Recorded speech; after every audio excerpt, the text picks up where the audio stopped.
podcast du front office, ça démarre maintenant.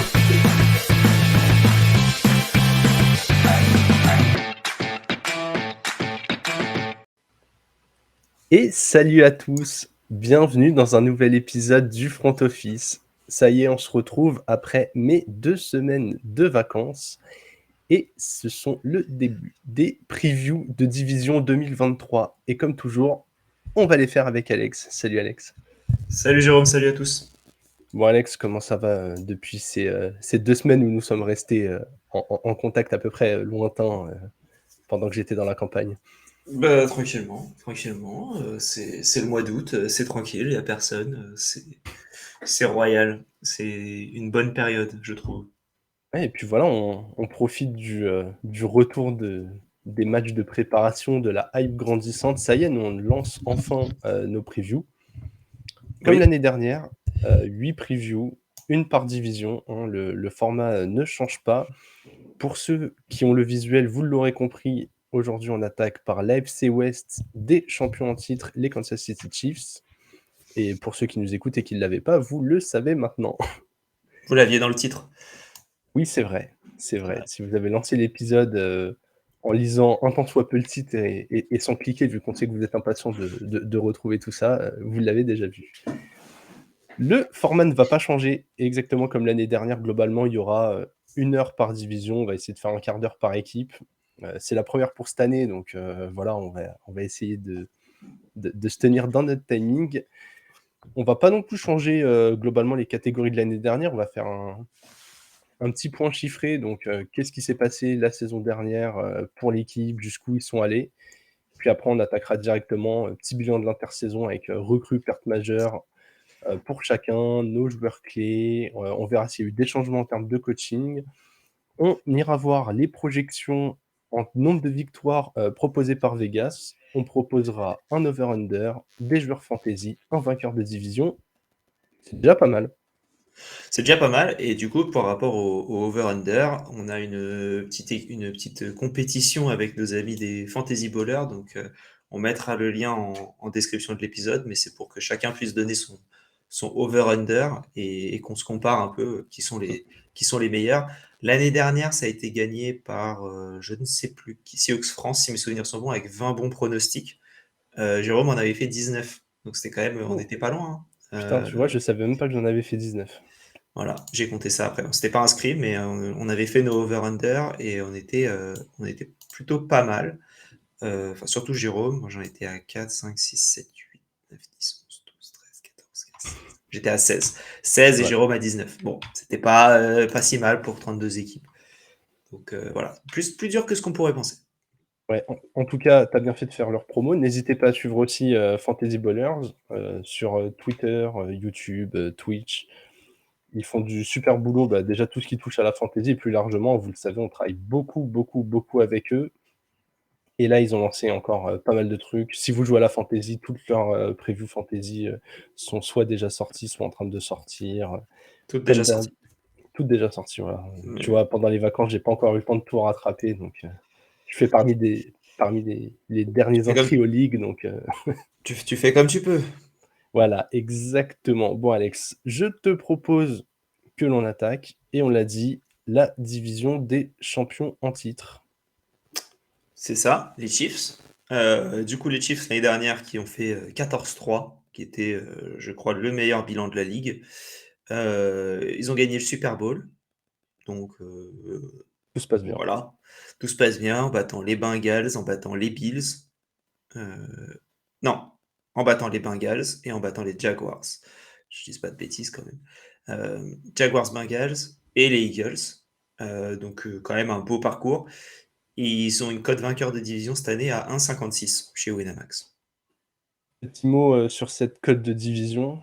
Est-ce qu'elle te paraît plutôt value, plutôt basse? 1,56 pour eux, pour moi, c'est beau, hein. Ça C'est aurait été ouais, à je suis assez 1,14, d'accord. j'aurais limite hésité à la prendre aussi, hein, donc Ouais, à 1,14, elle a plus de valeur vu qu'il y a quand même au moins oui. une, voire 2 équipes sérieuses dans cette division. On y viendra plus tard. Mais ouais, 1,56, je la trouve plutôt pas mal. On va passer directement aux recrues, hein. On a Allez. fait le petit point chiffré.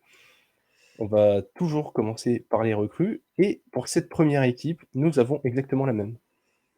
Oui, bah, c'est le offensive tackle Jawan Taylor, qui arrive en provenance des Jaguars. Heu, ils ont on en parlera un peu après, mais ils ont fait un move un peu latéral à ce niveau-là. Ouais, Ils ont perdu un offensive tackle et ils ont remplacé par Jawan Taylor, mais du coup, au vu de la perte du tackle, ils avaient absolument besoin de le remplacer et il y a pas eu d'autres recrues majeures à mon avis. Ils comment dire? Même au niveau des coachings, on en parlera plus tard, il y a eu une arrivée, mais je trouve pas qu'elle soit si majeure que ça. Je pense que ce qui aurait pu changer pour moi, c'est si un top receveur était arrivé, il aurait été là. Mais du coup, sinon non, bah, Jawad Taylor, c'est un très bon tackle et donc ça me paraît logique de le mettre ici. ouais, en fait, c'est exactement pour ça que j'ai la même recrue que toi, c'est lié à ma perte. Moi, j'enchaîne direct avec ma perte et je vais compléter ce que tu dis. Moi, j'ai mis Orlando Brown en perte, donc forcément, tu l'as dit, pas de côté.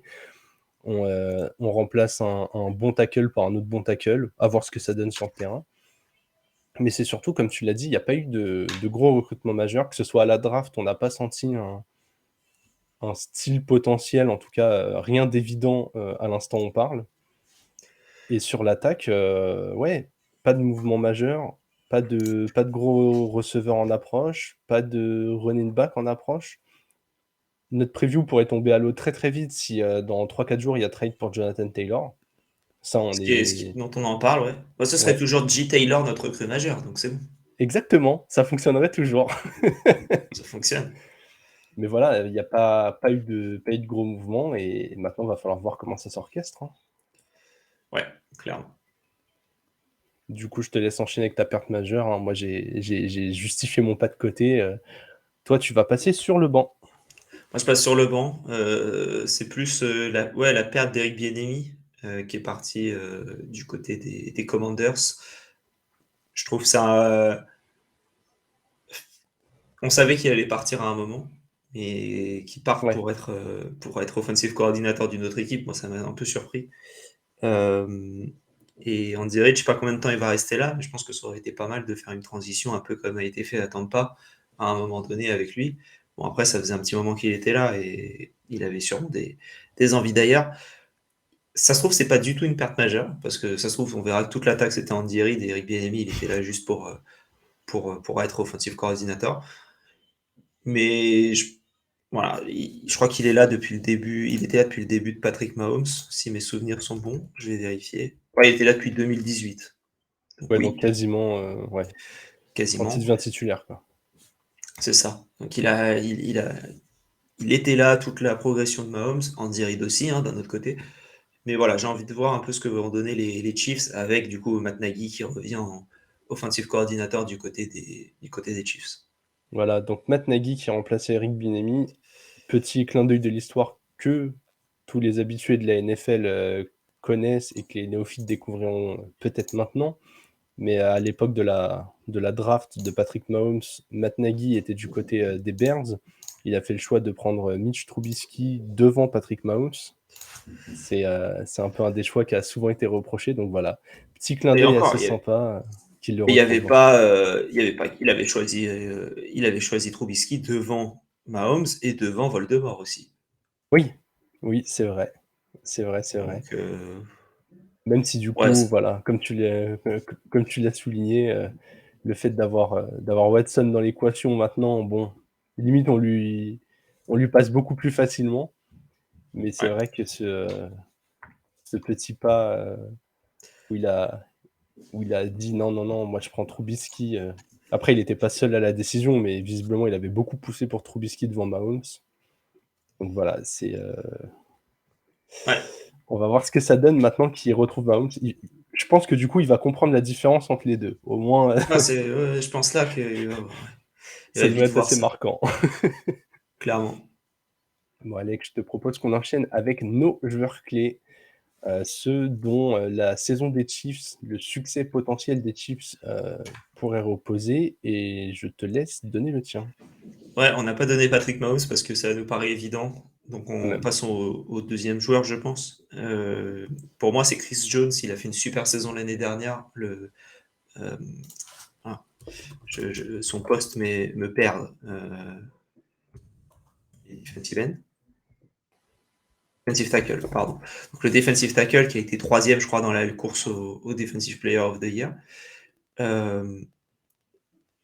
Au vu de l'effectif des Chiefs, va falloir que les bons joueurs step up. Parce que ils sont pas énormément, je trouve. Il y a des bons joueurs, mais les top joueurs, je trouve qu'il y en a peu dans cette équipe-là. Ce qui montre le talent de ces top joueurs, du coup. Et Chris Jones en est un.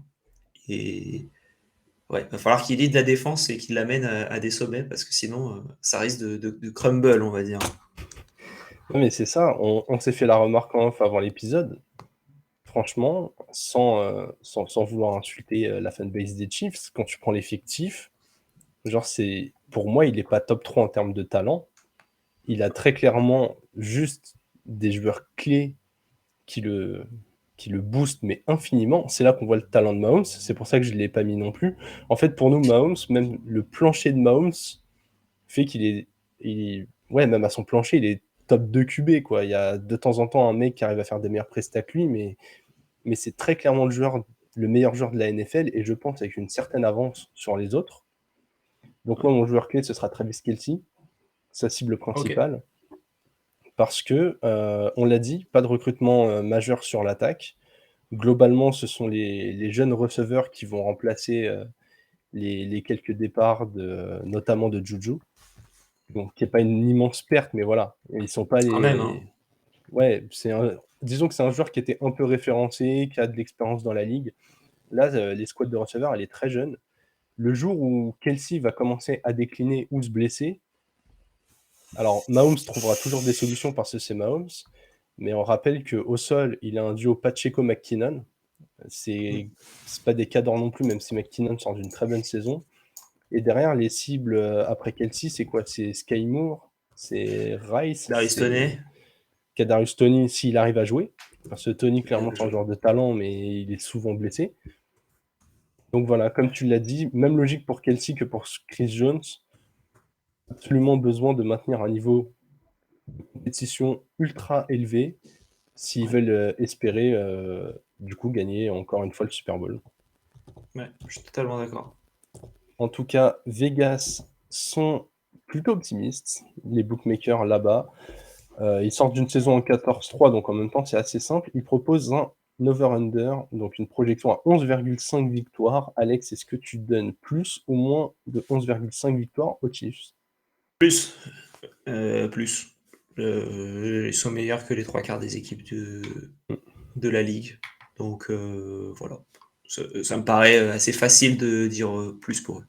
Ouais, je vais sur plus aussi. Franchement, voir les Chiefs tomber en dessous des 12 victoires, pas sûr que ça arrivera souvent du moment que Mahomes est sur ses deux jambes. Là, le 11,5 m'a paru bas. Globalement, vous le verrez sur les prévus, il y a pas mal de projections que j'ai trouvées plutôt basses cette année.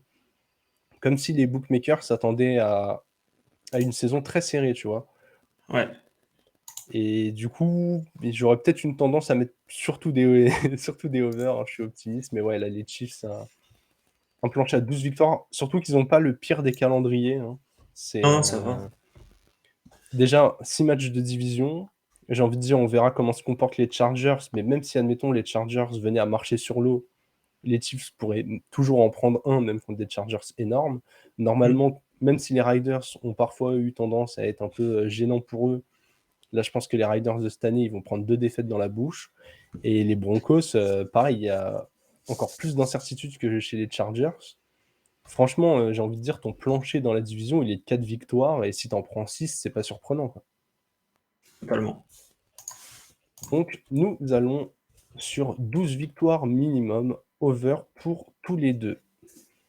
Le joueur fantasy que tu as envie de mettre en avant, Alex? Il n'y en a pas 100 000, hein. Oui, donc, je suis assez d'accord. Donc moi, en fait, c'est de dire, si vous voulez prendre un Travis Kelce au premier tour, foncez.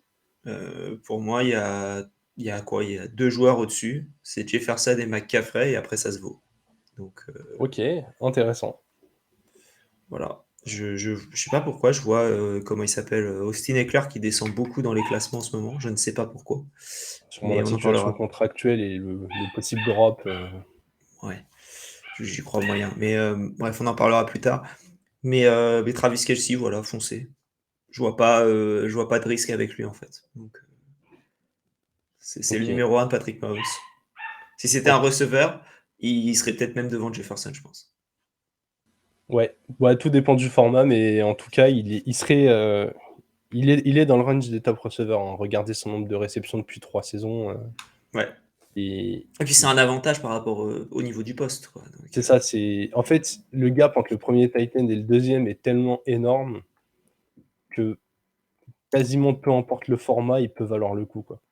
Il y ouais. a vraiment que si genre tu es dans une ligue super flex où tu sens que les mecs sont chauds sur les QB, où voilà, tu as peut-être envie de te couvrir et machin. Mais ouais, il a un avantage énorme et comme on l'a dit, c'est un des rares receveurs qui n'a pas de concurrence, qui a même pas un receveur 2 réel à Non, il y côté a de lui. rien. Il y a plein de Rien, rien, receveurs, rien. tu as plein de mecs qui vont peut-être atteindre les 700-800 yards, mais tu vois, c'est clairement pas un Jamar Chase qui a T. Higgins à côté de lui qui va faire 1100 ou 1200 yards, quoi. Ouais, clairement. Eh Clairement. bien, écoute, on va citer aussi, je pense, pour la fantasy, Sky Moore. C'est un peu la hype du camp et de la prépa d'ailleurs. Il joue énormément dans le slot où il y a une tonne de targets qui s'est libéré avec les mouvements de l'intersaison. Il y a bien un mec qui va réussir à sortir la tête et à s'imposer et avec son coup à la draft, c'est un Receveur super coup à 51. faire. Ouais, alors forcément, c'est le genre de joueur que vous Abusé. irez chercher que sur des ligues, soit où il y a beaucoup d'équipes, soit où vous avez des bancs profonds et des Dans des line-up ligues profonds. traditionnelles, tu es à 12, on Ouais. va dire, 12 équipes. 51, c'est receveur, c'est le début de receveur 5. Donc ça va vite en Ouais, vrai, c'est hein. ça, ça va être receveur 4-5 par là. C'est autour d'un Jacoby Myers, d'un Nico Collins, d'un Allen Lazard, devant OBJ par exemple, mais derrière Elijah Moore. Encore une fois, ça dépend de votre scoring. Je pense que Sky Moore, Là, c'est en peut-être en Ralph. points par réception, il sera bien. Je pense qu'il sera très très bien en PPR. Je pense que si vous êtes en half, vaut mieux aller sur des mecs qui ont un upside au nombre de TD. Alors avec Mahomes, ça a toujours un potentiel upside, mais je pense qu'en end zone, voilà, on sait que Kelce, même avec une prise à 2, il s'en sort souvent, Clairement. donc on peut y aller comme ça. Alex, nous allons passer à la deuxième équipe de cette division et je suis très content puisque je vois notre chrono et je sens qu'on est déjà bien parti pour gérer les timings parfaitement pendant nos previews. On enchaîne avec les Chargers, l'outsider de la division. Ouais, alors les Chargers, ils ont fait 10-7 l'année dernière. Du coup, ils sont allés au playoff. Ils ont fait la wild card contre les Jaguars qu'ils ont perdu. Euh, et maintenant, ils ont une cote de vainqueur de la division à 4-20, qui est du coup la deuxième de la ligue. Ouais. Enfin, de la ligue, de la division, pardon. Euh, et voilà. Eh bien, écoute, avec tout ça, je pense que ça les met en bonne situation pour challenger les Chiefs, puisque faut rappeler que ce bilan de 17 en saison régulière et malheureusement cette défaite en playoff, elle est énormément liée aux blessures. Donc c'est aussi pour ça qu'ils arrivent ici avec avec la deuxième cote pour la division. Et en plus, on va voir que, en tout cas de mon côté, j'ai trouvé qu'ils avaient vraiment réussi leur intersaison. Donc je pense qu'on peut déjà arriver sur notre recrue majeure. Et écoute, je vais commencer puisque moi c'était tôt dans l'intersaison. C'était très clairement à la draft, tout simplement, avec Quentin Johnston, le receveur rookie, donc pris au premier tour. J'aime beaucoup ce choix parce que on voit un Keenan Allen qui, s'il est encore fort, il est vieillissant, un Mike Williams qui se blesse tout le temps, et surtout, il y a une envie de profiter à fond du talent de Justin Herbert. On se Ouais. dit qu'on a un QB qui fait partie des meilleurs de la ligue. En tout cas, moi, c'est ce que je pense. Et voilà, même si on n'est pas fan du joueur, je pense que tout le monde le place au moins top 10, hein. Ceux qui le placent un peu plus loin, va falloir venir avec des arguments solides quand même. Et cette envie comme ça de le magnifier, moi ça me plaît. Donc voilà, j'ai mis. Il y avait d'autres besoins que je trouve ont bien été comblés, mais j'avais envie de mettre cette cible supplémentaire en recrue majeure. Je trouve vraiment qu'on est dans l'optimisation des forces. Bah, c'est bien d'avoir 3 receveurs, hein, de toute manière, hein, Ouais. ça aide. On avait vu comment il s'appelait, Joshua Palmer, Guyton. ouais, Jalen Guyton. Ouais, il y avait du monde, mais il y avait pas un vrai troisième receveur, on va dire. Et là, c'est bien de l'avoir pour concurrencer des équipes comme les Bengals, notamment avec Tyler Boyd en troisième receveur qui serait deuxième dans beaucoup d'équipes, si ce n'est premier, notamment aux Chiefs. Euh, donc ouais, non, c'est top, c'est top, une super recrue et qui va un peu avec la mienne. Moi, c'est Kellen Moore, le offensive coordinator du coup, qui est l'ancien OC des Cowboys, qui est arrivé du coup, ils ont viré un peu tout le monde sauf le head coach. On en parlera un peu plus tard, mais euh, il arrive, il était toujours sous contrat, il a demandé de partir. Je pense qu'il y a un peu plus anguille sous roche que juste tu vas être offensive coordinateur des Chargers, à mon avis. Je pense qu'on lui a dit, si ça démarre pas trop bien au niveau défensif, on dégage Brandon Staley et tu prendras le head coach. Pas Ça, impossible. c'est mon avis en tout cas. Je pense qu'il y a de fortes chances qu'il soit head coach d'ici la fin de l'année. Et bah, ça lance aux Cowboys. Donc là, ça risque de lancer aussi, avec les armes qu'il y a au niveau de la réception, avec Austin Eckler notamment. Bah, je vois pas comment ça peut ne pas réussir en attaque. Ouais, totalement d'accord. Surtout que même au sol, chez les Cowboys l'année dernière, ça tournait bien. On a vu Pollard faire une saison exceptionnelle, alors que à côté de ça, t'as Zeke qui a quand même mis un wagon de TD en goal line. Franchement, en tout cas offensivement, en dehors de Dak Prescott, ça tournait plutôt bien à Dallas. Peut-être que juste il est venu parce qu'on lui a dit écoute, Dak Prescott c'est mignon, mais nous on a Justin Herbert quoi. C'est vrai, c'est vrai. Je pense qu'on lui a dit Dallas, c'est bien, mais nous, on est à Los Angeles. Ah, c'est un bon argument aussi. Ok, Ça peut. ok, Ah, je le prends aussi. En tout cas, je trouve que l'intersaison, elle était maîtrisée. J'ai eu du mal à vraiment sortir une perte majeure. Il y a quelques cadres qui sont partis, mais pas les meilleurs joueurs à leur poste. Moi, j'ai mis en avant Nazir Adderley, le safety, qui, alors, un peu triste, il a mis fin à sa carrière pour raison personnelle, alors qu'il n'est pas si vieux que ça. Je crois qu'il a 26 ans, quelque chose du genre. Donc, vraiment, en tout cas, il était encore dans son prime. Bon, ça lui est arrivé d'avoir des petites blessures, mais très bon joueur. Très complémentaire de Derwin James en plus. Je le souligne quand même parce qu'il fait partie des joueurs qui commencent à être installés dans le vestiaire. Il fait partie des noms qu'on soulignait un peu dans cette défense, à chaque fois que ce type de joueurs qui sont un peu on va dire les lieutenants des gros joueurs défensifs, à chaque fois que ça arrivait à step up, c'est là où les Chargers sortaient des grosses pertes. Donc voilà, je voulais quand même souligner le départ d'un cadre de la défense. ouais, bah moi j'ai un autre cadre de la défense, c'est le linebacker Cal Van Noy, qui se balade d'année en année Ouais. dans la ligue, et que Wikipédia a arrêté d'updater sa page depuis qu'il est arrivé aux Dolphins.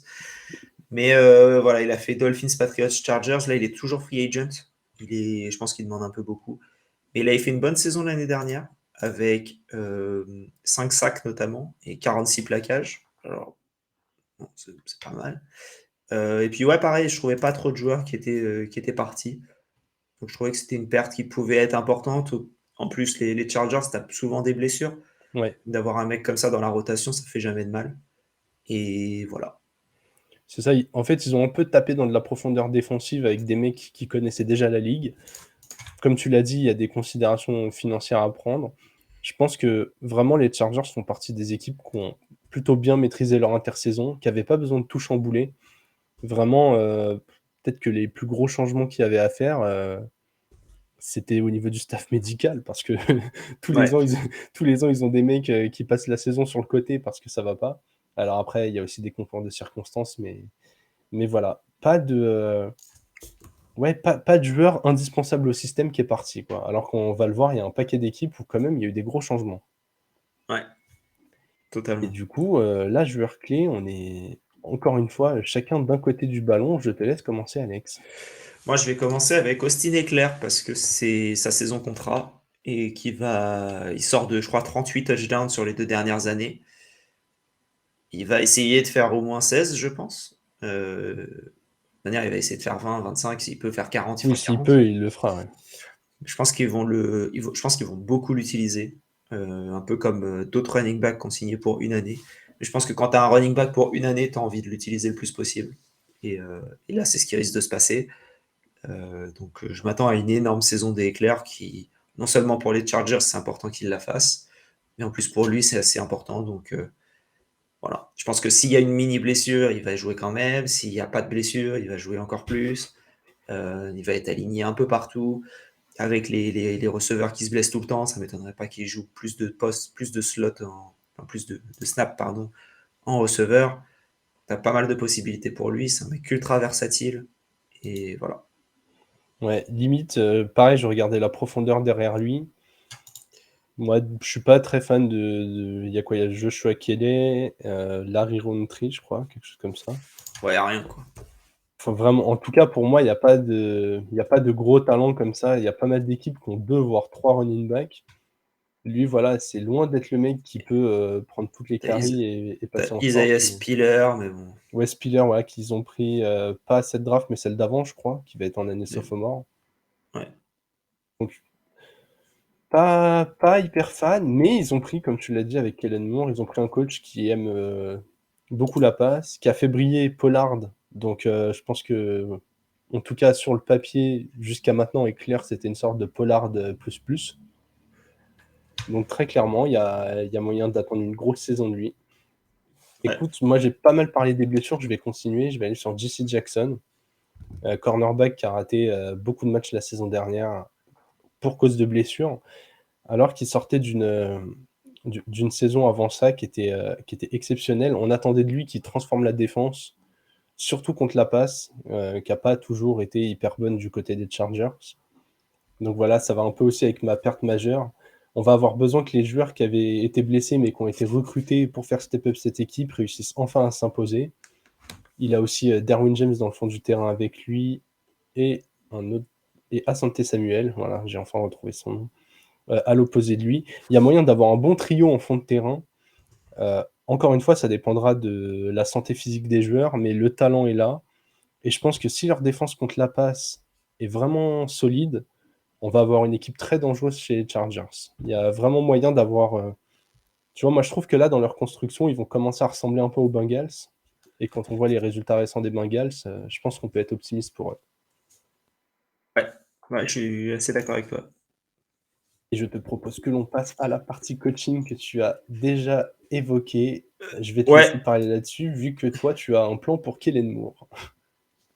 Ouais, bah, Kellen Moore qui est arrivé, qui était le aussi des Cowboys, du coup, c'est Joe Lombardi qui a été dégagé, ou qui est parti. Je sais plus l'ordre exact, mais je pense qu'il a été un peu dégagé et ensuite il a pris le poste de offensive coordinateur des Broncos, qui est la prochaine équipe dont on va parler. Et ensuite, par contre, il y a Reynaldo Hill, qui lui, pour le coup, s'est fait virer en tant que defensive coordinator, ça, il n'y a aucun doute, qui maintenant est parti aider Vic Fangio du côté des Dolphins pour aider avec le passing game et le defensive back coach. Et au final, c'est le defensive back coach des Chargers qui est le nouveau defensive coordinator.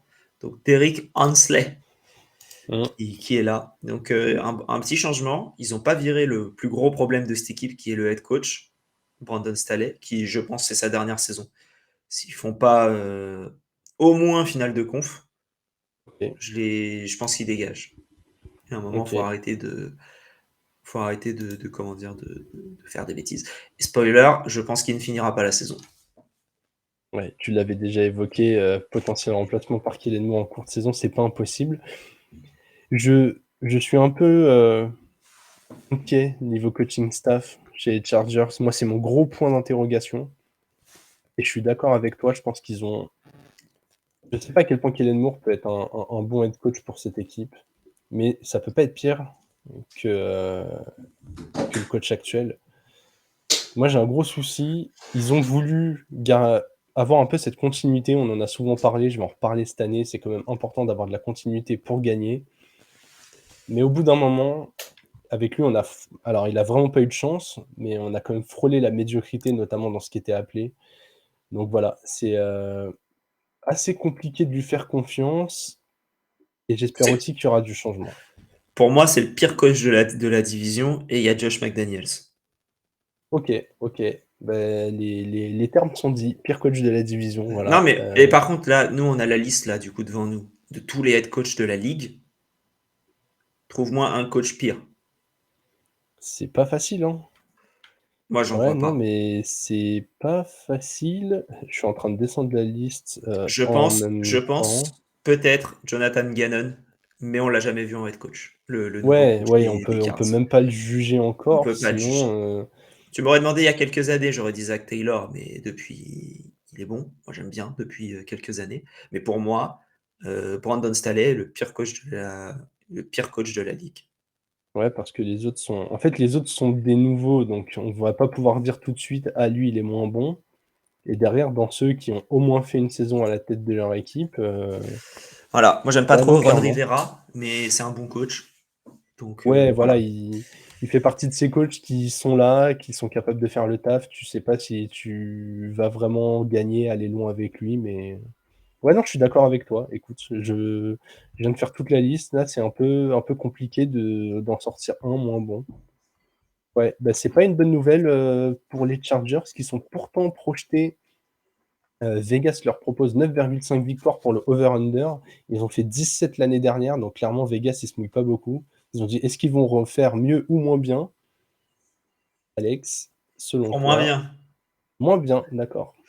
Voilà, je les vois à 9, en fait. Je les vois pas au-dessus de ça. Je pense qu'il y a trop de soucis dans cette équipe, notamment le coach. Aussi le coach et le coach. D'accord. En fait, j'ai C'est aucune beaucoup de soucis confiance. déjà. En fait, j'ai aucune confiance en leur gestion de chrono et en leur choix de tout le temps y aller. Bon, après, c'était peut-être un choix de Joe Lombardi, mais je suis pas sûr. Tout le temps y aller en quatrième tentative. Il y a un moment, il faut arrêter ces bêtises et il faut punter plutôt que de te retrouver dans une situation cata. Je veux dire, contre certaines équipes, notamment les Chiefs, tu leur donnes un début de possession aux 50 yards. C'est pas la même chose que si tu leur donnes aux 22. Donc déjà que donner 35 secondes à Patrick Mahomes, c'est toujours compliqué. Mais si tu lui donnes aux 50 yards, bah, t'as aucune chance. T'as aucune chance. Donc en fait, je pense qu'ils vont perdre beaucoup de matchs serrés et que quand ils gagneront des matchs, ce sera des matchs sans trop de suspense. Ok. Ok, moi je les mets over, mais du coup, pareil, j'ai fait le compte. Je les mets over parce que je les vois à 10. Voilà, c'est ça, c'est très peu. Hein. Je trouve globalement que les over-under sont plutôt bons cette année. Moi, je les ai trouvés bas, mais celui-ci, je le trouvais bien fixé. Ouais. Vraiment, celui-ci, je le trouvais millimétré, je comprends, ils ont fait 17 l'année dernière. Les équipes, en fait, les équipes où il y a du talent, mais où tu pas sûr de tout, eux, parfois les Ravens les années d'avant, tu vois, ce genre d'équipe, souvent, ils te sortent un 9-8, un 17, donc tu étais un Ouais. peu obligé de les mettre dans ce range-là. Ouais, je les mets au-dessus parce que j'ai pas trouvé le calendrier terrifiant non plus. Heu Les Riders, à voir, mais ça peut être, comme pour les Chiefs, ça peut être 2 victoires, à eux de bien négocier les matchs. Et surtout, je crois en une grosse saison de Justin Herbert. Vraiment, j'ai pas encore fait toute ma réflexion pour les trophées, mais ça ne m'étonnerait pas qu'il fasse une saison qui s'approcherait des candidats MVP, tu vois? Ok. Et donc si Justin Herbert joue à ce niveau-là, en fait, il a tout l'attirail pour le faire. Il a Eckler qui score beaucoup, il a 3 top receveurs. Et j'ai envie de te dire, si les matchs sont un peu des orgies offensives, c'est tout à son avantage. Donc, je pense que même si c'est mal géré, finalement, il y a pas tant de QB que ça qui peuvent répondre à ce qu'il envoie. Donc, je me dis, pour refaire 10 victoires, c'est jouable. Totalement. On va terminer avec le joueur fantasy. Alex, qui est-ce que tu nous proposes cette fois-ci? Keenan Allen. Alors j'hésite entre deux, mais je vais rester sur Keenan Allen. Je trouve que c'est comment il vaut, il est comment dire trop loin par rapport à ce qu'il vaut. Il est le receveur 20 Ah ouais, c'est bas. dans beaucoup de plateformes. Je trouve ça un peu beaucoup, mais sinon, si ce n'est pas lui, parce que j'hésitais entre deux, ce serait notre ami Justin Herbert, dont tu as parlé, qui sort en QB6, qui sort quand tu prends de manière générale, juste devant Aaron Jones, juste devant Amari Cooper. Plutôt que de prendre un QB comme Mahomes, Allen, Herbert, même Burrow, je trouve que prendre. Attends, Mahomes, Allen, Hurts, Burrow, Mm. un de ces quatre-là, je trouve que c'est mieux de prendre Herbert un peu plus loin et de prendre un meilleur joueur au deuxième, troisième tour quand tu es censé prendre un Ouais. de ces quatre-là. Donc, c'est un peu mon idée. Je trouve que c'est mieux voilà, d'avoir, si je prends, comment dire, je regarde quand Joe Burrow sort, parce que je trouve que c'est vraiment la grosse différence entre les deux. Voilà, tu as Joe Burrow qui sort, tu pourrais avoir Brice Hall, Jahmyr Gibbs, T. Higgins, par exemple, au même niveau. Et ensuite prendre, du coup, Justin Herbert. Ou alors, tu prends Joe Burrow, et pour l'accompagner, tu prends Bah, du Amari coup, les Cooper. joueurs, ouais, les joueurs que tu as Ouais, cités ouais. avant, ouais. Donc, autant dire que j'ai mon choix qui est fait et assez bien. Écoute, petite prédiction fantasy. Je sais pas si on peut dire bold prédiction parce que ça se trouve, tout le monde a le classement comme ça. Mais je pense qu'en fantasy, Herbert finira devant Burrow. Voilà. Ah oui, je pense Je, aussi. Mais tout le monde, j'ai- non, tout le monde ne l'a pas, hein, comme ça. je dévoile des billes alors que je vais participer au BAMO en fonction des ligues où j'ai réussi à m'inscrire ou non. Coucou Marc. Je vais participer à une petite dizaine de drafts cette année, je pense, parce que bon, quand même, la gestion, on y va tranquille. Mais ouais, moi, je vois clairement Herbert finir devant Burrow. Allez voir les projections. Justin Herbert, en volume de passes envoyées, il va être numéro 1, numéro 2, grand maximum numéro 3. Et avec les cibles qu'il a, je veux dire, Keenan Allen, il sait comment marquer des TD, Mike Williams aussi. Quentin Ouais. Johnston, on attend de voir, mais il n'y a pas beaucoup d'équipes qui ont un receveur 3 du niveau annoncé de celui-ci. Et justement, c'est mon joueur fantasy.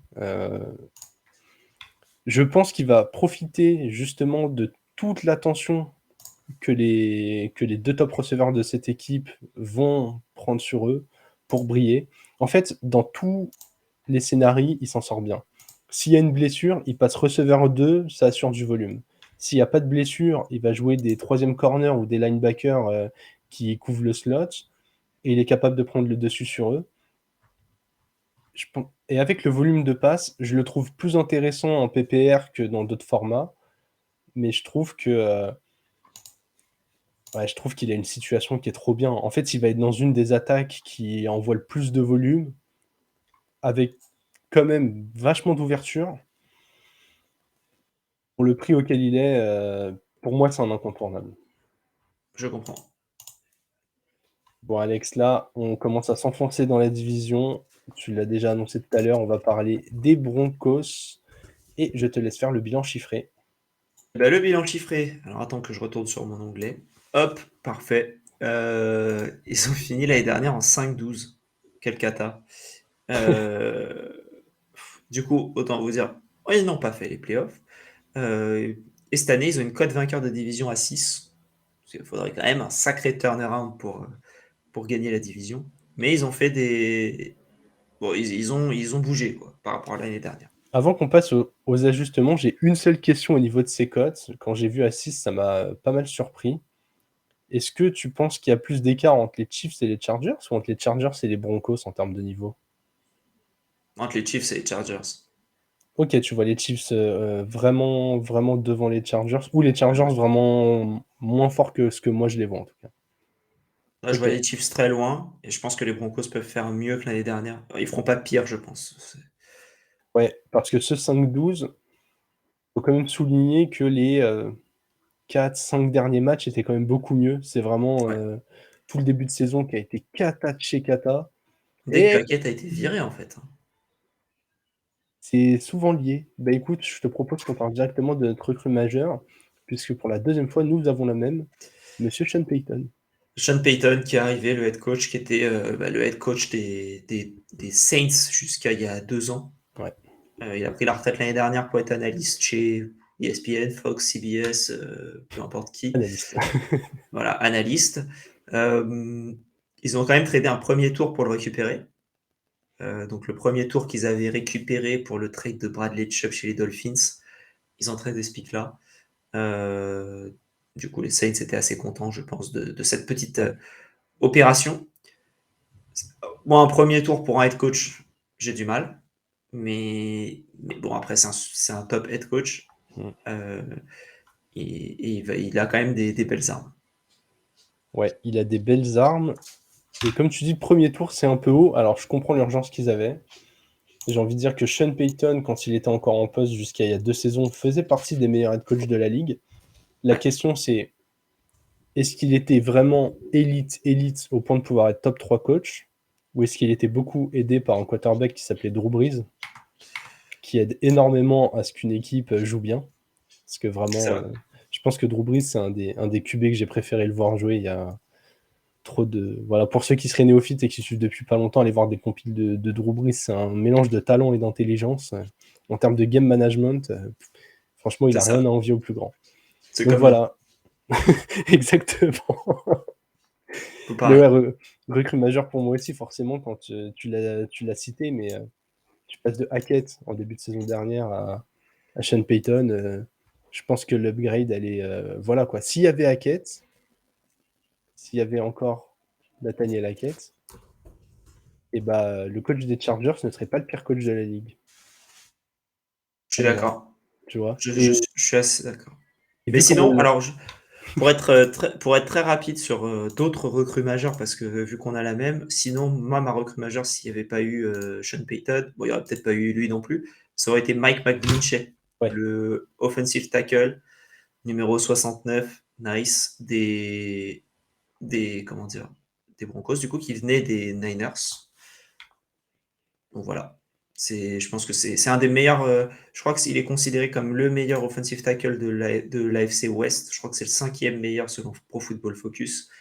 Il va donner beaucoup de temps à notre ami Russell Wilson pour lancer. Et voilà. Du coup, je trouve que c'est une top recrue, lui. Voilà, surtout lui. Ouais, bah, ils ont beaucoup investi sur la O-line, que ce soit notamment sur McGlinchey, mais vraiment, chez les Broncos, on a décidé de continuer dans cette lignée du all-in qu'on a fait pour gagner avec Russell Wilson. Ils ont mis énormément d'assets dedans, quitte à l'avoir, même si ça s'est mal passé l'année dernière. On lui dit, écoute, cette année, tu dois rebondir. Je pense que là, les Broncos dans la division, encore plus que les Chargers, je pense que c'est l'équipe qui a le plus à jouer. Ouais. Parce que là où les Chargers, tu sais que voilà, tu as encore le coach à faire sauter et puis après, on commencera à discuter.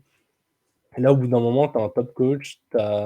Wilson, il venait de quitter les Seahawks. Là, tu es en année 2 de Russell Wilson, qui est mon joueur clé. Comme ça, j'enchaîne. Vraiment, Ah ouais, on comment fait dire. même pas les pertes. Ok, Si, on vas-y. va venir aux pertes après, mais vu que je parle de Wilson, tu vois, ça me permet de faire un petit saut. On est un peu Les dans pauvres, l'impro. pauvres auditeurs, vous avez plus aucune structure là, ça y est, c'est la troisième équipe, il n'y a plus rien, c'est ça là. Écoute, c'est du game management. On voit une opportunité, on y va. Il y a un joueur ouvert, c'était pas le cahier de jeu, mais on lance quand même. Mais ouais, c'est mon joueur clé. Il est en année 2, il s'est acclimaté. Au bout d'un moment, là, il n'aura plus d'excuses. Sa dernière année au Seahawks, il y avait quelques bobos, il n'était pas bon. Il a changé d'équipe, il est en bout de parcours. On peut mettre ça sur le dos de l'acclimatation et d'un mauvais coaching. Là, maintenant, si ça marche pas, vraiment, les Broncos, c'est bouton rouge, reconstruction de A à Z. Voilà. C'est Ouais, oui. clairement, il y aura pas d'autre issue, quoi. Au bout d'un moment, ils vont faire quoi? Enfin, quand je dis bouton rouge, ils ont son contrat sur le dos, mais voilà, on sait très bien que quand tu veux te débarrasser d'un mec, au final, tu restructures, tu étends son contrat, tu lui payes une partie, tu trouves toujours des solutions. Mais ouais, pour moi, les Broncos et Russell Wilson, c'est la saison de la dernière chance. Je comprends. Je comprends. Bah, du coup, je vais être obligé de faire mon joueur clé, voilà, super. Ouais, Euh, exactement. ok, Mais qui va pour bien moi, avec la ligne offensive. ça va avec la ligne offensive. C'est Javonte Williams, qui le running back. Ce sera sa troisième année. Euh, il était barré par Melvin Gordon sa première année. Ensuite, l'année dernière, il commençait à prendre le lead et puis blessure.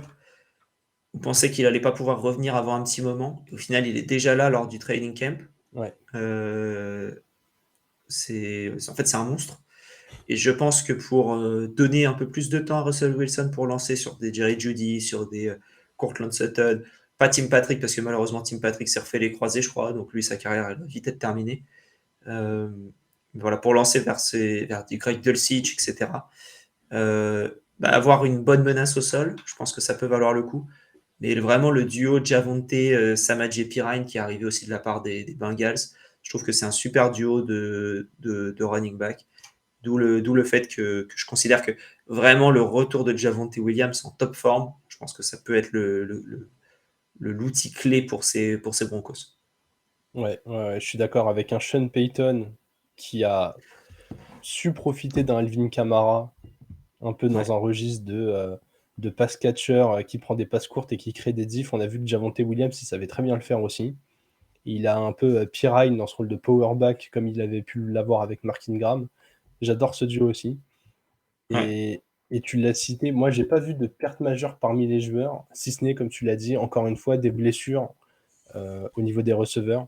Vraiment, moi j'ai pas de joueur où le départ m'a marqué particulièrement. En revanche, la profondeur au poste de receveur, ils ont 2 receveurs qui se sont blessés. Quand on connaît le passif de petit bobo de Jerry Jeudy ou Courtland Sutton, attention qu'on se retrouve pas très vite avec une cible ennemie et que ça devienne compliqué pour les Broncos. Ouais, en fait, ils ont Judy, Courtland et Marvin Mims, du coup, Ouais. le rookie qui est arrivé avec beaucoup de hype. Mais derrière ça, c'est Marquez Callaway, c'est Kendall Hinton qui est plus connu, je crois, pour avoir lancé des ballons que pour avoir reçu des ballons. Ils ont récupéré Adam Trautman de la part des Saints, qui, je pense, aura un rôle clé, puisqu'il avait été drafté par Sean Payton. Greg Dulcich aussi. Donc, en fait, il y a des armes, mais effectivement, c'est pas top top. Moi, ma perte majeure, c'est Draymond Jones, mais juste parce que je trouve que c'est le plus gros nom qui est parti et que c'était un bon joueur qui est parti du côté des Seahawks, mais qui a été remplacé par Zach Allen côté Cardinals. Donc en fait, il n'y a pas eu réellement de perte chez eux, ça a vite été remplacé. Mais bon, après, c'était quand même un bon joueur, donc je voulais le noter là, le defensive end mais voilà, vraiment remplacé numériquement, limite jour pour l'un le jour après l'autre. De manière, les Cardinals, ça a été vraiment euh, comment dire, de manière polie. Euh, Le cirque. Le cirque. ouais, le cirque, c'est très bien. Ouais, C'est c'était assez péjoratif pour être méchant, mais c'est pas trop violent. c'est le one pound store, quoi. Tout à 1 euro, venez chercher et voilà. Il y avait un déstockage. Donc voilà, Draymond Jones, perte majeure, mais vite remplacé. Voilà, pour faire rapidement sur le coaching, puisqu'il y a déjà un paquet de noms qu'on a soulignés, Sean Payton a remplacé Nathaniel Hackett, vous l'aurez compris, et on en avait parlé chez les Chargers, et là je te laisse la parole pour les coordinateurs, Joe Ouais. Lombardi qui est arrivé en attaque. Qui est arrivé en attaque, mais juste du coup, Nathaniel Hackett qui est quand même parti en tant qu'offensive coordinateur des Jets, on aura le temps d'en parler plus tard, Ouais. mais voilà, c'est clairement bon, il a été viré et puis il est reparti ailleurs. Ensuite, on a Joe Lombardi qui est arrivé remplacer le coordinateur offensif Justin Uten, qui maintenant est le running back coach et run game coordinator des Titans. Et ensuite, on a Eriggio Evero qui est parti du côté des Panthers et qui a été remplacé par Vance Joseph, qui était le defensive coordinator des Cards. Alors ça peut faire peur. Ouais. Et ancien head coach des Broncos pendant 2 ans, en 2017-2018. Donc il connaît la maison. Est-ce que c'est cool? On verra. Ouais. Mais... Dans le principe de continuité, entre guillemets, c'est cool d'avoir des mecs qui connaissent la maison. Là, on a eu... c'est simple, tout le coaching staff là, sur ces 3 postes importants a été renouvelé. Alors même si c'est une upgrade, il y a encore 0 continuité, il faut encore remettre en place tes principes avec une équipe qui avait travaillé, je mets des gros guillemets, avec un autre coach. Ouais. Je sais pas. Je sais vraiment pas ce que ça va donner. Il y a beaucoup d'interrogations entre ces Broncos. Et du coup, Vegas a décidé de pas trop se mouiller encore une fois. Encore que. Ils sortent d'une saison en 5-12. Il faut une projection à 8,5 victoires. Alex, est-ce que tu es au-dessus ou en dessous de ce total? Moi, j'avais déjà l'année dernière, j'avais dit over. Ça avait bien fonctionné. Du coup, je me dis, je retourne sur over. Je les vois à 9. En fait, je les vois comme les Chargers à 9. Ok. Ta question de tout à l'heure de est-ce que je les vois plus proches ou moins proches, je les vois à peu près au même niveau. Je pense que leur calendrier est pas ultra, ultra, ultra compliqué. J'espère comment dire, un bon retour en forme comment dire, quoique, un peu pas si simple que ça leur Ouais, calendrier. pas simple. Mais bon, je pense que ça peut faire neuf, en fait, en fonction de l'intégration de Sean Payton. Et je mise sur le fait que le coaching staff a de l'expérience, Ouais. expérimenté, pour dire au-dessus. Mais je suis pas très convaincu. Ouais, bah écoute, je comprends que tu sois pas convaincu. J'ai mis under. Franchement, en fait, c'est triste parce que j'adore Russell Wilson, j'adore beaucoup des joueurs de cette équipe. Mais ah là là, ça a tout de la catastrophe industrielle, tu vois. La fin de carrière de Wilson, elle a tout du truc qui va salir sa legacy, vraiment. Quand je vois là les débuts de blessures en pré-saison des receveurs, comme tu l'as dit, tu as un Javonte qui va revenir, ils ont pris Pirine, mais j'espère vraiment que Javonte, voilà, ça va passer comme il faut. Je sais pas, j'ai pas un bon pressentiment. Et pourtant, ils ont une défense ultra solide, même avec le 5-12 de l'année dernière, ça défendait bien. Ça devrait up en attaque. Mais je les vois quand même pas passer ces 8,5, quoi. Ils étaient à 5 avec une bonne fin de saison. Moi, je vois les Chargers quand même bons, tu vois. Je les vois à 10 victoires, mais avec du bon contenu. Et en fait, si les Chargers les tapent au moins une fois, les Chiefs 2 fois, et que même les Riders vont chercher un des matchs contre eux, avec seulement 2 victoires sur 6 dans la division, aller chercher le reste en dehors pour passer les 8,5, ça me paraît trop compliqué. Donc voilà, Ouais. je pars sur le under. Et c'est l'heure de la fantasy, Alex, le joueur que tu vas suivre. Ce sera Samaje Perine pour les raisons que j'ai données tout à l'heure. Je pense que c'est un bon joueur. Je pense qu'en plus, en début de saison, il va être bon. Donc, moi, c'est le joueur que je drafterai. Il est aujourd'hui running back 40. C'est À incroyable. aller chercher environ 106, il faut que je fasse un calcul. Voilà, 106 divisé par 12. Fin du 8e tour. Je fais une draft à 12, qui est le plus commun. Donc voilà, je pense que c'est un bon joueur pour les 2-3 premières journées. Hop, bonne saison, bon début. Ah, Javonte, on a peur, machin. Hop, on trade. Mm. Et tu as eu 3 semaines bonnes. Ça te permet de cumuler avec un running back. Même tu peux prendre les deux. Hein, tu peux prendre Samaje et Javonte ou Samaje et Devon Achane, par exemple. Le running back des Dolphins.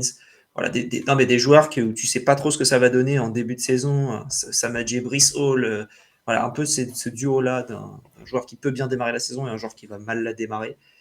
Et ensuite trader Pirine dès que tu peux. Quoi. Ouais, c'est ça. Bah, pour compléter ce que tu dis en matière de stratégie sur les running backs, moi j'aime beaucoup cette idée de comment dire, d'aller chercher dans les tours un peu plus profonds des joueurs qui ne sont pas titulaires à 100%, mais où le backfield laisse une potentielle ouverture. Tu as cité Haken, je pense que c'est le meilleur exemple à Miami. Je pense que c'est le genre de joueur où il va falloir être patient, tu vois. Il peut, pendant 6 ou 7 semaines, pas être ultra utilisé et passer la bye week, prendre tout le boulot et être un league winner en fin de saison, quoi. Et Ouais. Pirine, typiquement, déjà, il va être utilisé même si Javonte Williams joue, parce que Sean Payton aime beaucoup utiliser deux running backs, ne pas mettre tout le boulot sur les épaules d'un seul. Et quand on voit l'historique en fantasy, comme je citais tout à l'heure, de Mark Ingram et d'Alvin Kamara, les deux ne sont pas incompatibles. Donc, au prix d'un RB40, j'y vais aussi. Totalement. De mon côté, on aime bien les hype ici, mais je pense vraiment qu'il y a de la value chez lui. Greg Dulcich. J'ai hésité sur un joueur, j'ai failli mettre Pirine comme toi, je suis quand même allé sur Dulcich. On a vu toutes les déclarations de Payton sur je sais même pas comment utiliser Dulcich parce que Hackett savait pas le faire jouer globalement. Ouais, parce que les plaids ne voulaient rien dire. Ouais, non mais voilà. En fait, t'as l'impression qu'il est quand même intrigué par ce joueur. Et sur un tight end, on sait que globalement, si t'as pas Kelsey ou Andrews, vaut mieux attendre. Et bah, dans Ouais. les tours un peu profonds, Dulcich. Alors attention à pas le surdrafter, sachant qu'il y a une hype autour de lui. Et le seul petit élément qui me fait peur, comme tu l'as dit, c'est Trotman, qui peut avoir les faveurs de Sean Payton avec le temps. Mais je pense que voilà, avec les cibles qui ont été un peu décimées en préparation, je pense que Dulcich aura des ballons. Et voilà. De toute façon, les joueurs des Broncos, on l'a vu pendant cette preview, ça va être des paris, forcément, Ouais. puisque tout est ultra dépendant de Russell Wilson. Si Je pense Russell que le Wilson pari, part... je pense Ouais, que le vas-y. pari le moins risqué, ça reste Jerry Jeudy. Ouais, Euh, ouais. Ou je j'ai trouve presque envie de dire, le moins risqué, c'est Russell Wilson, hein. Avec son prix, je pense, qui est assez horrible. QB 18, Russell Wilson en ADP aujourd'hui, en Ouais, average non, draft position. non, en fait, non, Position de même draft pas. moyenne. Ouais, pas fan. S'il avait été 23, 24, j'aurais dit, mais là, 18, pas fan. Bah, comment il s'appelle? Jeudy, c'est receveur. Attends, que je le retrouve. Receveur 22. Je trouve Ouais, que c'est le ouais, meilleur pick que tu peux faire des Broncos. ouais, à ce prix-là, ouais, je suis d'accord. Avec Javonte en running back 24 aussi. Je préfère presque Pirine en 40 que Javonte en 24. Ouais, pas faux. Ok. Nous avons terminé avec les Broncos, dernière équipe de la division, les Riders. Et quand on dit dernière, ce n'est pas sur le bilan de la saison dernière. Non, ils ont fait 6-11. Alors, un peu déçu parce que je crois qu'ils avaient plutôt. Enfin, ils avaient pas mal démarré la saison non plus. Ou alors je confonds avec la saison d'avant. Enfin bref, saison décevante quand même. Code vainqueur des divisions à 12. Voilà. L'année dernière, ils étaient arrivés avec un nouveau coaching tree. Josh McDaniels, Mick Lombardi et Patrick Graham qui sont toujours présents. Et voilà. Et au final, c'est reparti pour une année, quoi. On verra si c'est la même chose, parce que l'année dernière, il y avait Davante Adams qui était arrivé. Euh, Est-ce qu'il est encore là à la fin de la... Est-ce qu'il est encore là au début de saison? Wow, même pas à la fin de la saison, est-ce qu'il est encore là en début de saison? Ok. Au milieu de saison. Je pense que Davante va potentiellement être un sujet. Ouais, quand tu as 12, honnêtement, ne mettez pas d'oseille dessus. Les Riders ne vont pas gagner la division. Faudrait un miracle, il faudrait un truc incompréhensible. Mahomes qui se blesse, Herbert qui se fait marcher dessus par son lineman, et là, on pourrait peut-être en discuter, mais même comme ça, pas sûr que ça passe, quoi. Ouais, totalement. Donc très clairement, cette cote à 12, si vous mettez 5 € dessus, vous perdrez 5 €, 5 €, exactement. comme tu aimes si bien le dire. C'est toujours important, je trouve, de donner les gains potentiels d'une cote de merde. Voilà. C'est excellent, je me lasserai jamais de ça. Allez, je vais essayer de respecter le conducteur, on va faire les choses dans l'ordre, on va commencer par notre Ouais. recrue majeure. Ben moi, c'est Jimmy Garoppolo, parce que tu perds Derek Carr et tu le remplaces par un QB qui est quand même pas mauvais, s'il peut jouer. Qui a Ouais. été quand même déclaré par Kyle Shanahan le meilleur QB des Niners depuis 20 ans. C'est désolé pour vous, fans des Niners, hein, ça veut vraiment dire qu'il y a une faiblesse à ce poste. Ouais, donc voilà. Je pense que quand même c'est un bon QB qui peut faire du bien dans une franchise qui est un peu en limbo, dans les limbes, comme Leonardo dans Inception. Voilà. Ils sont en train de rechercher leur Marion Cotillard. Voilà. Mais elle a construit un peu trop de bâtiments, donc ils vont peut-être un peu s'y perdre dans les limbes. On verra. J'espère qu'ils ont leur toupie. Ouais, et ben exactement. C'est Garoppolo, c'est le prototype du bridge quarterback. On sait pas trop où ça va, mais il est là. C'est ça. Garoppolo, c'est quand tu arrives dans un endroit, quand tu arrives dans des écuries, on te dit Garoppolo. Ouh là là, Alex est en forme dès la première preview. Moi, je vais continuer avec mes rookies. Je pars sur Tyree Wilson, drafté au poste de Edge dans le top 10. Ils étaient en quoi, en 7 ou en 8? En 8, je crois. Tyree Wilson a été drafté au pick 7. Ouais, c'est ça, en 7. En termes de talent, il était clairement projeté top 3. Si on enlève la valeur des QB, hein, parce qu'on sait très bien que c'est toujours ultra projeté. C'est une blessure au pied qui l'a fait tomber un peu. Je pense que les Riders sont très très contents de l'avoir réussi. Je pense que je le mets en recrue majeure en fait parce que ça va permettre à Max Crosby de s'exprimer encore plus, ou à l'inverse, la présence de Crosby va permettre à Wilson de s'exprimer. En tout cas, avoir un peu de menace du côté de cette défense, c'est pas mal, puisque, comme on l'a dit, avec le choix de Garoppolo, en fait, on ne sait pas exactement quelle est la direction des Riders. On y viendra un peu plus tard, mais on n'est peut-être pas exactement dans une reconstruction, malgré les pertes de cette équipe, Alex. Ouais, les pertes. Moi, j'ai noté Darren Waller, parce que c'était quand même une top arme. Alors, ils ont encore du monde, mais bon, ils l'ont remplacé numériquement à la draft par Michael Mayer. À voir ce que Euh, ça donne, ouais. À voir ce que ça donne exactement. Je crois, ils ont perdu aussi, je crois, Foster Moreau, qui était Ouais, le tight end 2, qui est parti aux Saints, lui, après des petites péripéties à l'off-season avec sa santé, qui au final, ça va, donc tant mieux. Mais voilà, ils ont perdu leurs 2 tight ends titulaires. J'ai peur qu'ils perdent aussi, Davante Adams. Bon, ils ont récupéré Jacoby Myers.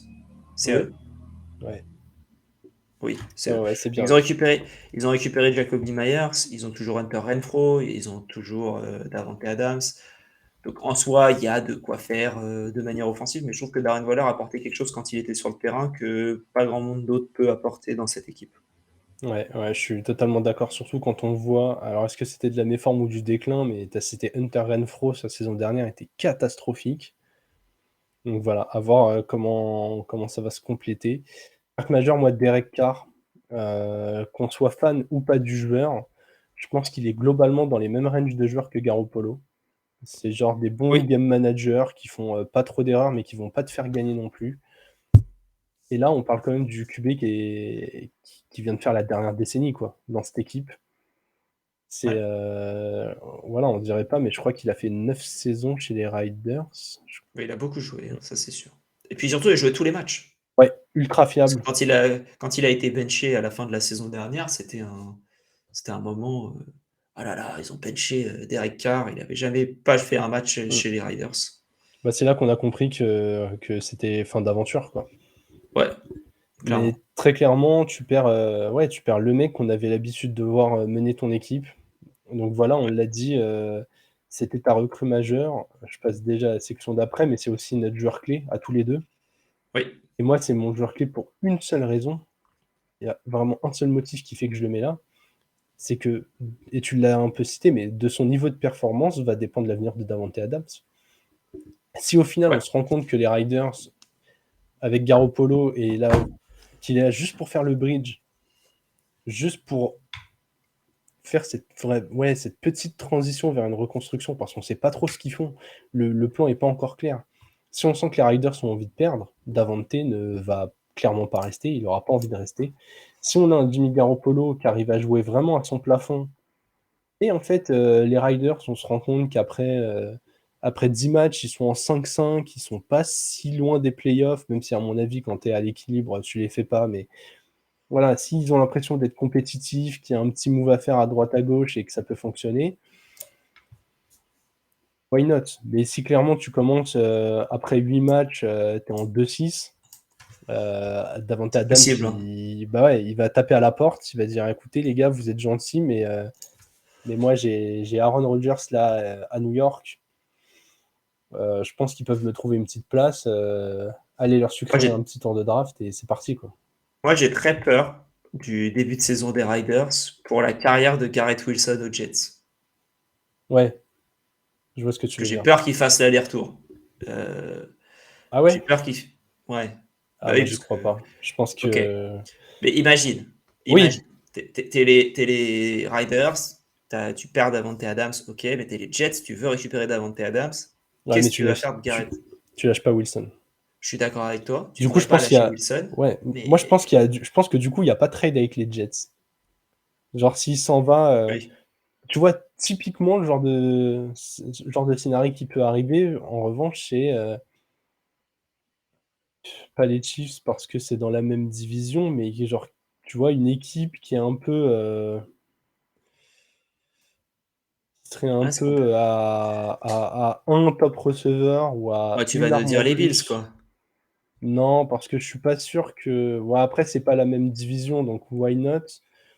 Non, après, il y a aussi la partie contractuelle. Je pense même pas que les Bills puissent le faire, tu vois? Il n'y a pas grand Mais monde qui peut le faire. On ouais, verra ça plus tard, de toute manière, mais oui, effectivement, ça fait peur, quoi. Ouais, ouais, ouais. En tout cas, tu as ce potentiel mouvement et je pense vraiment que du coup, Garoppolo, il a tout sur ses épaules, quoi. Parce que en fait, c'est à lui de jouer à son plafond, de porter cette équipe le plus loin qu'il peut porter. Et on n'a pas cité Josh Jacobs, qui a été un des gros sujets de l'intersaison, mais il y a 2-3 joueurs clés comme ça qui doivent jouer vraiment à leur plafond s'ils veulent se supplanter. Ouais, En tout cas, Alex, le coaching staff, tu l'as dit, n'a pas bougé. tant pis pour eux. Tant pis pour eux ou tant mieux pour eux. Qu'est-ce qui est le pire? Ça faisait pas rêver, mais il y a la continuité. C'est une année 2 pour les trois. C'est une année 2, ouais, c'est ça. Mais on va dire qu'une année 3, si ça continue comme ça, il y aura pas. Ouais, je suis totalement d'accord. En plus, aucun intérêt à garder un mec un peu référencé et potentiellement cher comme McDaniels quand tu reconstruis, quoi. Autant aller chercher un petit coordinateur un peu jeune, avec des idées, de la Clairement, prochaine équipe qui fera la hype, quoi. totalement, totalement. Encore une fois, Vegas, en fait, en dehors des Broncos, ils ont tapé dans les ranges des années d'avant, hein. Les Riders, ils viennent de faire 6-11. Las Vegas propose 6,5 victoires. Alex, est-ce qu'on est au-dessus, en dessous? En dessous, je vois pas comment ils peuvent Je faire suis mieux que l'année d'accord. dernière. Je suis d'accord. Pour moi, c'est trop compliqué et même en termes de paris, même si on prend les scénarios optimistes et tout, on peut pas s'enlever de la tête un Josh Jacobs qui se sent, je sais pas, surutilisé et qui, au final, fait une greffe quitte à perdre de l'argent ou un Davante Adams qui décide de partir parce qu'il en a marre.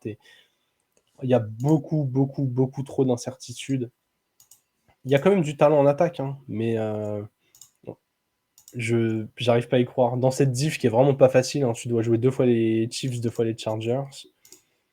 Et les Broncos, comme on a dit, pas mal d'incertitudes, mais à voir ce que ça va donner. Ils ont une projection plus haute et tu arrives à les voir au-dessus 8,5, donc clairement, on voit les Broncos au-dessus des Riders. Ouais, Compliqué, vraiment compliqué pour eux. Je vois pas un univers où ça passe les 6 victoires. Moi, je pense vraiment que les Riders, ils doivent être candidats pour la prochaine draft, surtout quand on voit les prospects qui vont faire top 5 l'année prochaine, quoi. Entre Caleb Williams, Marvin Maye, Harrison, il y ouais. a il y a vraiment un wagon de joueurs, ultra Surtout les, talentueux, donc surtout les deux QB, hein. oui, surtout les 2 QB pour eux. Très clairement, si tu peux en choper un direct, moi je pense que vraiment ils sont pas dans le bon état d'esprit s'ils veulent faire une transition, même s'ils ont peur de perdre Davante. Pour moi, il fallait vraiment reset, au départ de Derek Carr. Ouais. Par contre, du coup, c'est Drake May et Marvin Harrison. Ouais, j'ai Juste. mixé, Ouais, parce qu'après, si tu tapes Marvin May sur Google, on te propose Marvin Gaye. C'est autre qui, chose. ça mérite quand même des recherches Google, hein, très talentueux, hein, mais on n'est pas dans la même discipline, quoi. Non, clairement pas, non. C'est pas la même chose. Eh bien, Alex, nous, en fantasy, là, nous sommes dans le même registre, justement, chacun un running back. Je te laisse parler en premier. Ouais, ben moi en fait je me suis dit, je mets, comment il s'appelle, Jimmy Garoppolo en joueur clé, mais j'y crois pas. Ouais, Donc, comment éviter Jimmy Garoppolo? Et donc du coup, bah, ça passe par un running back. Et pour moi, ça passe par Josh Jacobs. Alors, Josh Jacobs est le running back 9, c'est cher, je trouve. Mais c'est encore derrière Jonathan Taylor notamment qui, bon, il va continuer à chuter, je pense, le draft board, mais c'est juste devant Najee Harris notamment. Et je trouve que ça vaut largement le coup par rapport à Najee ouais. Harris. C'est devant Travis Etienne, je trouve que c'est devant Travis Etienne. Il y a juste Ramondre Stevenson qui est à peu près au même niveau, et ça, je trouve que je préfère prendre Ramondre. Mais je trouve que c'est le dernier top running back. L'année dernière, il a fait une super saison. Il est 24e de manière générale, donc en gros, tu le chopes à la fin Fin de de ton deuxième, deuxième, ouais. fin de deuxième, milieu de troisième, ça peut aller jusqu'à si des gens n'ont pas trop confiance en lui. Et si ça prend running back, derrière, ça ne voudra pas prendre un autre. Tu peux t'en sortir au milieu du troisième. Et si tu fais receveur, ou receveur tight end, ou receveur QB, et que tu te retrouves avec Josh Jacobs en premier running back pour toi, je trouve que c'est un bon début de draft. Ouais, ouais, je suis assez d'accord. Seule crainte que j'ai, c'est déjà est-ce qu'il va vraiment jouer? Je pense que oui. Il n'a aucune Normalement, raison de ne pas oui, jouer. mais aucune raison sauf s'il se sent épuisé. J'ai vu une stat qui m'a intéressé pour la fantasy. Sur les 10 dernières années, le top 3 des joueurs qui avait eu le plus de portées de balles ne finissait que 30% du temps dans le top 3 la saison d'après. Ok. En mode, il y a de la fatigue qui se répertorie d'une année à l'autre, quoi. Ouais. Et je crois que le top 3, donc en nombre de portées, ça devait être Jacobs, Saquon et Derrick Henry. Ok. Il y en a 2 que je vois dans le top 3, moi, perso. Donc, Ouais, bah c'est fortement possible, mais je sais pas. Moi, je pense honnêtement que Josh Jacobs est un bon running back, mais je pense aussi qu'il était en sur-régime. Je pense que je sais pas à quel point ils vont vouloir l'utiliser. Je sais pas à quel point il peut faire partie d'une reconstruction. ouais. Moi, tu vois, en fait, je pense pas que tu peux utiliser Josh Jacobs jusqu'à la fin de la saison si tu reconstruis. Et c'est juste pour ça que j'ai peur. Et du coup, je pars sur Zamir White, qui est son backup naturel, qui a l'upside à la réception. Derrière, c'est assez dépeuplé. Je crois qu'il y a Amir Abdullah, mais qui est clairement pas utilisé dans un registre. On le voit souvent, hein, il capte un ou deux ballons, mais sans plus. Si Jacobs venait soit ne pas jouer, soit se blesser, soit tout simplement à être mis sur le banc parce qu'on est en train de tanker, Zamir White aura le volume pour faire des perfs, un peu à la Rashad White la saison dernière, Ok, où ouais. quand Fournette a eu des bobos ou qu'on a un peu moins utilisé parce que les Bucks étaient pas sûrs d'être dans la course, il a pu s'exprimer. Alors, je suis pas sûr qu'il ait exactement le même talent. Encore que c'est à vérifier, on l'a pas encore assez utilisé. Mais je pense que pour les ligues très profondes, voilà, encore une fois, ça, j'ai essayé d'aller chercher un joueur un peu loin, à voir ce que ça donne. J'aime bien son prix. Disons que dans les backups, vraiment, dans les backups directs de gros running backs, c'est un de ceux que je préfère. Je comprends. Ouais, c'est pas mal comme. Ouais, c'est pas mal. Alex, on va conclure cet épisode. Je vais te demander ton vainqueur de division. Les Chiefs. Je suis d'accord. C'est Voilà, compliqué de ne pas partir sur les Chiefs. clairement. En fait, leur plancher à 12 victoires les met très près du plafond des Chargers qui doit se situer à 12 ou 13, tu vois. Oui. Ah Et oui. donc très très vite, à moins de... Après, encore une fois, là on parle hors grosse blessure, quoi. Si Mahomes se fait les croisés semaine 4, là, on n'aurait pas eu Voilà, le c'est différent. Ouais. chrono. Mais, euh, mais voilà, en avant-saison, c'est compliqué de ne pas donner les Chiefs en AFC West. Clairement. Totalement d'accord. Et bien voilà, nous avons terminé cette première division. On espère que ça vous a plu. Est-ce que tu as quelque chose à rajouter, Alex? Suivez-nous sur Twitter. Enfin, sur X. Il faudra qu'on change la bannière en bas. Sur Twitter, sur Instagram, sur YouTube, sur Twitch. On est @lefrontoffice partout. On a une petite cagnotte Tipeee. Donc tipeee.com, je crois, /lefrontoffice. Ouais, Si vous voulez nous aider. Plein de E. Exactement, que tout plein de. C'est dans la description. Toute aide nous fait du bien, que ce soit pour du Canva, pour vous diffuser les podcasts, pour nous enregistrer en live notamment. On a une Game Zone qui devrait arriver en début septembre. On verra avec qui encore, mais juste avant le début de la saison. Voilà. Est-ce qu'il y a Bye autre chose? Week qui devrait Bye arriver week. aussi. J'ai moins la date, mais je vais donner un spectre d'un mois entre mi-août et mi-septembre, si le candidat choisi est toujours disponible. Et Voilà. On puis, va voir ensuite. ouais, On va voir vas-y. ensuite si on vous fait du contenu avec Madden qui sort dans 2 jours, si mes souvenirs sont bons. Je vais regarder. Ça sort le 15 août. Ça sort Magnifique. dans un certain nombre de jours par rapport au moment où vous entendrez ce podcast. On verra de quand on a envie de quand on le diffuse, mais on devrait le sortir le 13 ou le 14, cet épisode. Voilà. Et suivez Jérôme, @gpied, JEYPIED, et moi, @AlexGoodCity sur Twitter. Voilà. Ouais. De toute façon, on est facile à trouver, hein. Comme tu as dit, c'est le front office partout. Et une fois que vous êtes sur cette page ou sur ces pages, très vite vous tombez sur nous. C'est C'est voilà. ça. C'est C'est ça. un peu difficile de nous éviter.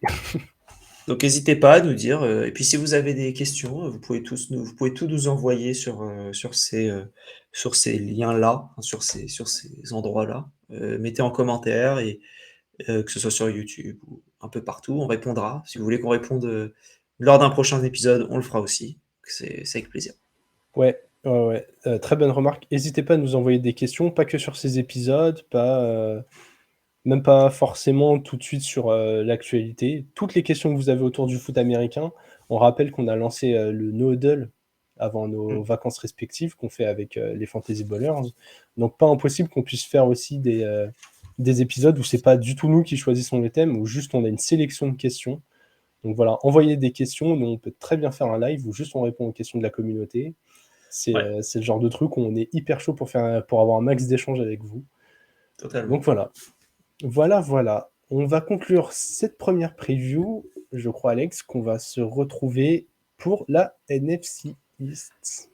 C'est ça, la division des Eagles, des Commanders, des Cowboys, des Giants. Voilà, vous l'aurez compris. Équipe qui a joué le Super Bowl, les Eagles. Donc après les Chiefs, ça pouvait se deviner. Et puis comme ça, ça nous fait une petite alternance au début entre AFC et NFC. Ouais, qui s'arrêtera là d'ailleurs. Exactement. Eh bien, on espère que cet épisode vous a plu. Comme Alex l'a dit, n'hésitez pas à nous suivre partout, @ le front office. D'ici là, on vous souhaite une bonne fin de journée et vive le football.